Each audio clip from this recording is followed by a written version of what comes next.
Welcome to Football with Cheese. So I tried to do a mock draft yesterday. I was going to publish it today, Monday, Mock Draft Monday. I'm having some issues with the app I use to edit these videos. You know when a website or an app does an update, it's more visually stimulating but harder to work? That's what happened. When I share my screen, it's just a mess. And I'm trying to sequence it together. It's not working. So I'm waiting to hear back from them. So I promise mock draft's coming. I need to figure this out because I finished all my offensive rankings. Offense takes longer than defense, and the defense will be done by this weekend. But I need to share my screen to do the mock draft, and I have to share my screen to do my rankings, and you need to see it visually. So those are coming soon, hopefully. So in the meantime, we're going to talk about Jalen, Royals wide receiver, Utah State. He is my favorite player in the draft. Not the top player in my draft, but my favorite player. And I want my Packers to draft him. Before we get going, just make sure you're subscribed if you have not and hit the bell for notifications so you never miss a video. A lot of videos coming over the next week and a half. Only 10 days till the draft. So let's get right into it. Strengths and weaknesses of Jalen Royals. Lots of strengths. Here we go. I have to scroll back up. Okay. He explodes in and out of breaks. He's exceptionally quick. He wins fast. In today's NFL, when people are blitzing more than they have in years, you need players that can win quick. He excels at that. He is a yak monster, former track star.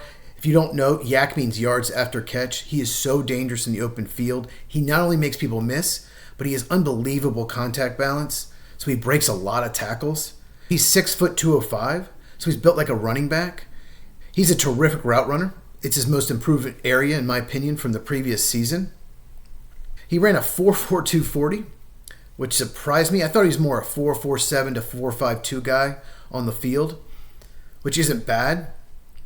But I guess since he's a track star, he's used to running like 40-yard dashers or stuff like that.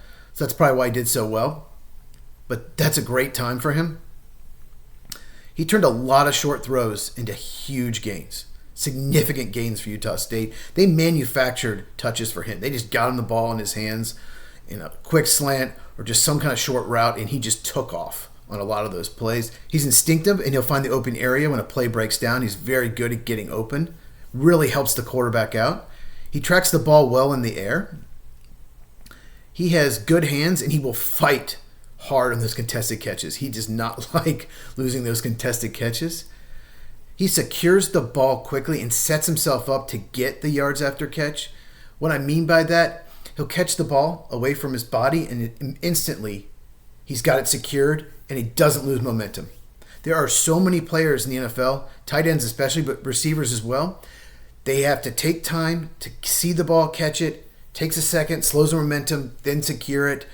By then, they're either being tackled or they're not going to get 5 extra yards or they're not going to take it to the house.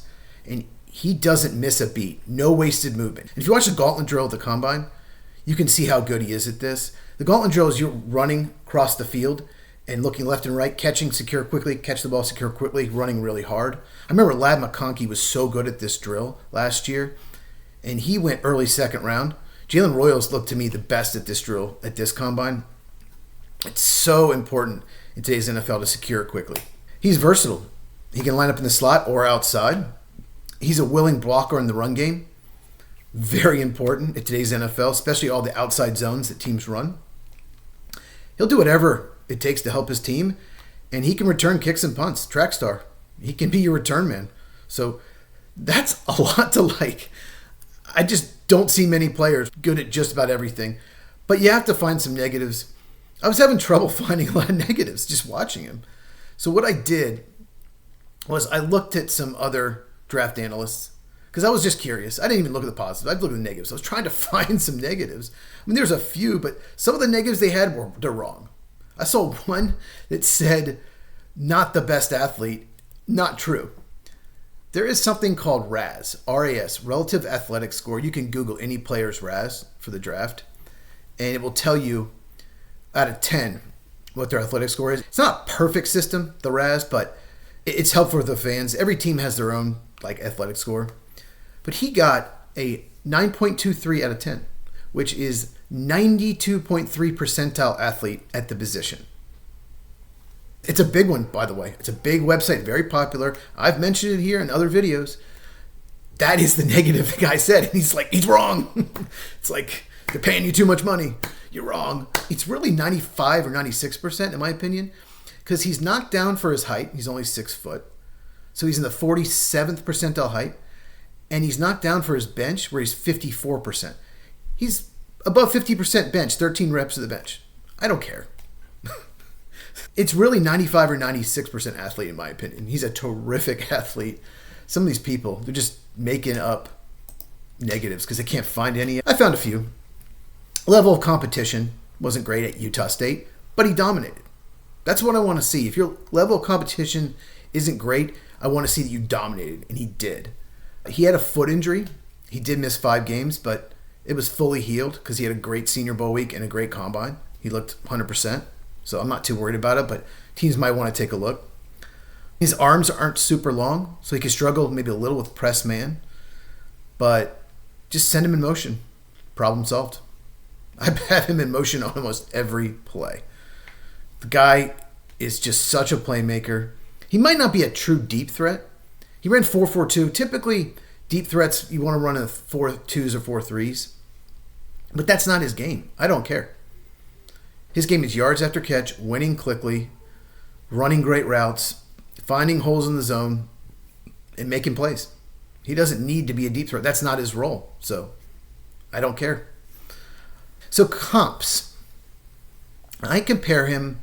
I'm going to give you 2 and somewhat like in between. So he's got a lot of Deebo Samuel in him. And he's got some Greg Jennings in him.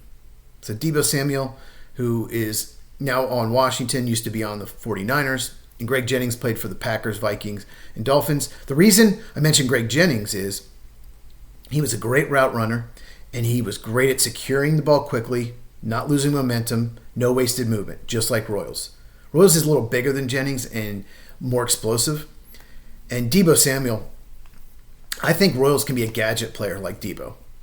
I think the team that drafts him should use him like the 49ers did Deebo. Give him 3 to 5 carries a game. Let him do wildcat, do jet sweeps, do reverses. Manufacture touches for him. Get him the ball 10 to 14 times a game because he is a playmaker. You have to know where he is on the field. Consensus. His consensus number is, I was about to say the F-bomb, is insanely stupid. 84th. Really? Really? Consensus? Did they not watch Utah State? When my rankings come out, my wide receiver rankings in my top 100, he's going to be a lot higher than that. Comment down below. What's your prediction? Where am I going to have him in my top 100? And where am I going to have him in my receiver rankings? He's 11th right now on consensus for receivers and 84th overall. So where do you think I'm going to have Jalen? It's going to be much higher. There's your hint. To finish up, I'm very high on him. Is that coming off? I think he's a high floor player. I think his floor is a good number 2 receiver. And I think he has a high ceiling as well. I think he can be a number 1 receiver if he hits his ceiling. A player like him translates well to the current state of the NFL. He can do so many things. He's going to be a playmaker. Like I said, comment down below. 84th consensus, 11th receiver. Where am I going to have him? If you have not subscribed, please do so now. Hit the bell for notification. Like this video. Likes help a lot. Check these out if you haven't. Lots more stuff coming. More wide receiver rankings, mock drafts, my position rankings, and shares with anyone who loves football so we can grow the channel. And I'll see you in the next one.